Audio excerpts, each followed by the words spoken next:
मित्रो, लोकांच्या मताचे शिकार होऊ नका। लोक अज्ञानातून बोलतात, गैरसमजातून बोलतात, द्वेषातून, मत्सरातून, रागातून, संतापातून, कटकारस्थानाचा एक भाग म्हणून तुमच्याबद्दलचे निगेटिव्ह कॉमेंट्स करतात। तुमचं मूल्यमापन, तुम्ही जरी हिरो असलात तरी तुमचं झिरो असं मूल्यमापन ते करत असतात। आपलं ते बाबा लोकांचे ते कार्टे ही म्हण यातूनच आलेली आहे।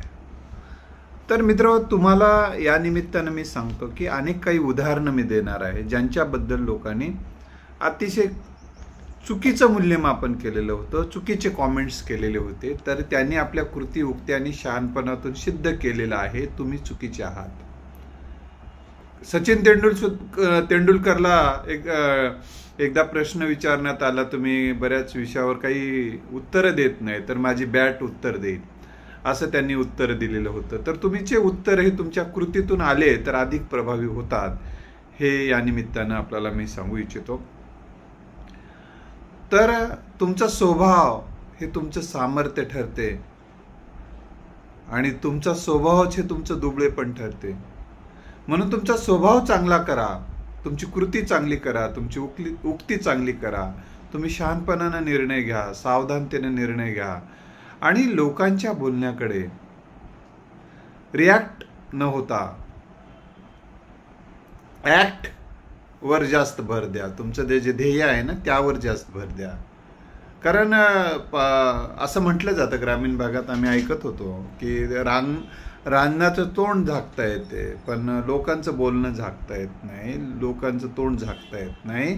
तुकोबारायाने सुद्धा म्हटलेलं आहे, ओक जैसा ओक धरिता धरवेना अभक्ता जिरेना संत संग। जशी उलटी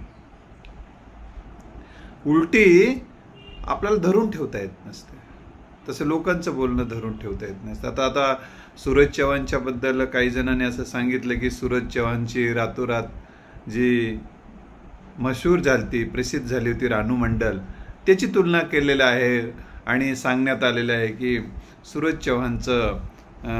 चव्हाणची रानू मंडल होऊ नये वगैरे अशा पद्धतीचे काहीतरी कोणासोबत तरी तुलना। रानू मंडल ही आणि सूरज चव्हाणची तुलना होत नाही, कारण एखाद्या गाण्यामुळे किंवा तिचं वय, ह्या सगळ्या गोष्टी, तिच्यासोबतचं सपोर्टिंग सिस्टीम, ह्या सगळ्या गोष्टी मॅटर करतात। ते त्याला भेटलेलं नसेल आणि त्यामुळं तिचं जे ओव्हर मेकअप वगैरे अशा गोष्टी काही झालेल्या आहेत। वय सुद्धा खूप मॅटर करते मित्र तुम्हाला मागं ठेवण्याला। अमिताभ बच्चन त्याला अपवाद आहेत की चित्रपटसृष्टीचा विषय आहे म्हणून मी ते सांगतोय।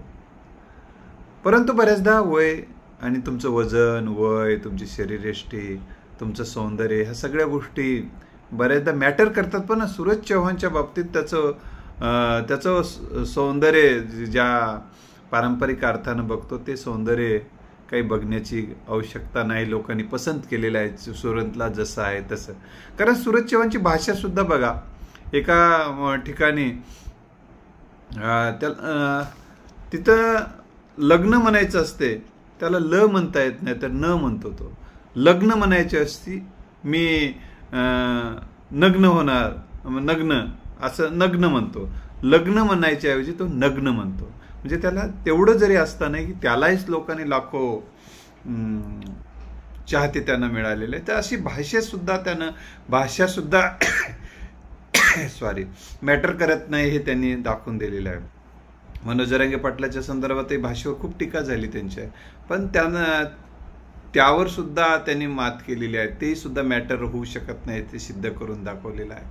म्हणजे तुमच्यामध्ये ओरिजिनॅलिटी, तुमच्यामध्ये खरंच आतून एक मोठं होण्याची, एखादी काम करण्याची, बुडती हे जन न देखीवे डोळा म्हणून कळवळ येतो असे, ही भावना आणि भूमिका घेऊन जगणारे आणि घरामध्ये कुठली जगद्गुरूची परंपरा नसताना, संतत्वाची परंपरा नसताना ही फारशी, तर जगद्गुरू तुकोबाराय सुद्धा अनेक देशद्रोही लोकांच्या विरोधामध्ये लढा देत देशाच्या दुश्मनांशी लढा देत विकृत लोकांशी लढा देत मोठे झाले, त्यांचे अभंग फेकून देण्यात आले तरी ते अभंग तरले, लोकांनी तारले ते. तर मित्र हो, म्हणून मी तुम्हाला सांगेल की तुम्हाला कोणीही, तुला तो अधिकारच नाही म्हणून सांगतात बऱ्याचदा. तुकोबांनाही तो सांगण्यात आलेला होता. ही अधिकार देण्याची अवलाद कोणाची अवलाद आहे, कशामुळे यांना तो अधिकार आहे आणि सर्वसामान्य माणसाला नाही, याचं उत्तर त्यांना देता येत नाही. कोण सांगितलं तुम्हाला अधिकार आहे आणि कोण सांगितलं यांना अधिकार नाही? तुम्हीच सांगता आम्हाला अधिकार आहे, तुम्हाला अधिकार नाही, आणि तुम्हीच सांगता आम्ही मोठे आहोत. तुम्हाला कोणी प्रमाणपत्र दिलं मोठेपणाचे? कशाच्या आधारावर मोठेपणा असते? हजारो वर्षे विवाह संस्थाच नव्हती. कुत्र्यागत माणसं जन्माला येत होते, जगत होते. कुठे अंगावर कपडा नव्हता किंवा कोणी लग्न नव्हते, काही नव्हते, असंच अवलाद पैदा होत होती. त्यातून सगळ्याची उत्पत्ती झालेली आहे. त्याच्यामुळे कोणीही श्रेष्ठ कोणी कनिष्ठ नसताना सुद्धा या देशामध्ये काही जणांनी स्वतःचा टेंबा मिरवलेला आहे. ते अज्ञानावर, अंधश्रद्धेवर आधारित होता. त्यामुळे अशा गोष्टी तुम्ही ह्या सुद्धा मॅटर करत नाही, हे सूरज चव्हाण यांनी दाखवून दिलेलं आहे. तर दुसरी गोष्ट मी या निमित्तानं आपल्याला सांगतो की तुमचा काही जण म्हणतात साधेपणा, भोळेपणा, मग काही कामाचा नाही, तुम्हाला लोक फसवतात. ठीक आहे, फसवतात. सूरज चव्हाणलाही फसवलेलं होतं त्या, परंतु अनेकांनाही फसवतात. सामान्य माणसं, एखाद्या साध्या भोळ्या माणसाला लोक फसवतात. पण साधे भोळापणा हा लोकांच्या अंतःकरणात जाऊन बसतो, हे लक्षात घ्या. तुमची चतुराई, कसा आम्ही चतुरपणे त्याला बोललो, चतुराई ही कोलेबाजपणा, हे कावेबाजपणा फार दिवस टिकत नाही, लक्षात ठेवा. तुमचा साधे भोळापणा, तुमचा इनोसंटपणा, तुमचा प्रामाणिकपणा, तुमची सहजता, हेच लोकांना भावतं आणि लोकांच्या दिलावर राज्य करतोय. जसं सूरज चव्हाणनी त्या एका ह्याच्यात त्यांच्या संवादात सांगितलेलं आहे. मला या निमित्तानं आपल्याला सांगायचं आहे की लोकांच्या मताचे शिकार न होता तुम्ही कोणत्या मतानं जगणार आहात हे नक्की करा. सत्य सत्या मन केले ग्वाही, मानिले नाही बहुमता, असं तुकोबारायांनी सांगितलेलं आहे. तुम्हाला सत्य काय, तुमच्या मनाला साक्षी ठेवून वाटचाल करा. तुमचं कायदेशीर आणि फायदेशीर ज्या गोष्टी आहेत आणि मनाला साक्ष देणाऱ्या सत्य आहेत, त्या गोष्टीचा विचार करून त्यावर फोकस करा. लोकांचं काय माहिती आहे का, लोक हार घालायलाही तयार असतात आणि प्रहार करायलाही तयार असतात, जाच करायलाही तयार असतात, आणि तुम्ही विजय झालं की तुमच्या विजय मिरवणुकीमध्ये नाचायलाही तयार राहतात. कारण लोक स्वार्थानुसार आपल्या कृती करताना दिसतात. त्याच्यामुळं त्यांचा स्वार्थ साधणे हे काही तुमचं ध्येय नाही. तुमचं जे काही ध्येय ठरवलंय त्या दिशेनं तुम्ही वाटचाल करा. जे येतील त्यांच्यासह, जे येणार नाहीत त्यांच्या विना तुम्हाला वाटचाल करणं हे तुमच्या सामर्थ्याचं लक्षण ठरेल. आणि तुम्ही जसं जसं मोठं होऊ लागलात तसं तसं लोक तुमच्या सोबत यायला सुरुवात करतात. अनेक जणांच्या सोबत सुरुवातीला काही लोक नव्हते. महात्मा गांधीजींनी दांडी यात्रा काढली तेव्हा बोटावर मोजण्या इतके लोक होते. जेव्हा ती दांडी यात्रा पुढं जात राहिली तेव्हा विशाल जनसमुदाय निर्माण होत राहिला. आतासारखा सोशल मीडियाचा प्रचार आणि प्रसार आहे आणि एवढं साक्षरतेचं प्रमाण नसताना देखील ही गोष्ट आपण लक्षात ठेवली पाहिजे. आणि तुमची आणि कोणाची नक्कल करू नका. तुम्ही जसे आहात तसे व्यक्त होत राहा. हां, तुम्ही ज्या पद्धतीने थोडासा तुमच्या व्यक्तिमत्वाला जो काय आकार द्यायचा आहे, तुमच्या क्षमतेनुसार, कौशल्यानुसार तुम्ही आकार देतच राहा. परंतु कोणाची तरी नक्कल करण्याच्या नादामध्ये तुमचा माकड होणार नाही याची काळजी घ्या. कारण एका ठिकाणी लता मंगेशकरनं म्हटलेले, नक्कल सफलता के लिए एक विश्वसनीय और टिकाऊ साथी नहीं है म्हणले. लता मंगेशकरनं नक्कल सफलता के लिए एक विश्वसनीय और टिकाऊ साथी नाही. दुसऱ्याने गाणं म्हटलं म्हणून आपणही त्यांच्याच आवाजात गाणं म्हणण्याचा काही दिवसचा प्रयत्न सफल ठरेल, तो कायमस्वरूपी नाही. कारण लोक ओरिजिनलकडेच जातात जास्त. याचा अर्थ डुप्लिकेट माल विकतो बाजारामध्ये, परंतु ओरिजिनल हा शाश्वत असतो. ही गोष्ट आपण लक्षात ठेवलं पाहिजे. त्यामुळं दुसरी महत्त्वाची गोष्ट, बरेच जण कोणी काहीतरी म्हटलं म्हणून थांबतात. हे सूरज चव्हाण थांबला नाही. कारण कामावर इतकं लक्ष द्या तुम्ही. लोक काय म्हणतात याकडे लक्ष द्यायलाही तुम्हाला वेळ राहू नये इतकी. आता सूरज चव्हाणच्या संदर्भामध्ये अंकिता त्यांच्यासोबत म्हटली, तिनं सुद्धा म्हटलेलं आहे की त्याची रानूमंडल होऊ नये अशा पद्धतीने तिलाही म्हटलेलं आहे. तर झालं नाही. आता तो राजा राणी चित्रपटामध्ये त्याला भूमिका मिळालेली आहे. सूरज चव्हाणला राजा राणी ह्या चित्रपटामध्येच भूमिका मिळते. लाखो चाहते दिवसेंदिवस वाढत आहेत. राजा राणी चित्रपटामध्ये तो चांगलं काम करतोय. त्यामुळं आता त्याच्याबद्दलचे हे जे कॉमेंट्स काय येतात, तर त्याची परिस्थिती, त्याच्यात जो समाजातून आलाय तो समाज, त्याचा भोळेपणा आणि त्याचं शिक्षण नसणं, यामुळे ते कॉमेंट्स येतात. पण ह्या सगळ्या गोष्टीवर त्या मात करतो, ही अतिशय महत्त्वाची गोष्ट आहे.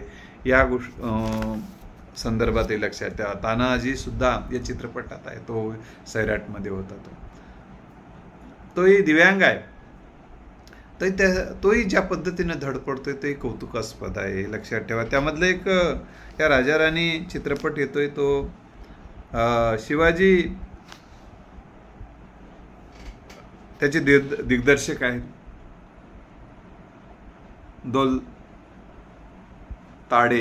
शिवाजी दोलताडे हे दिग्दर्शक आहेत, डायरेक्टर आहेत.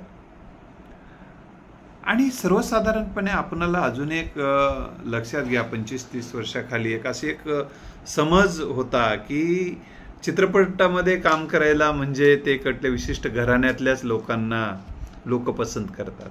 ते घराणेशाही आता बंद झालेली आहे.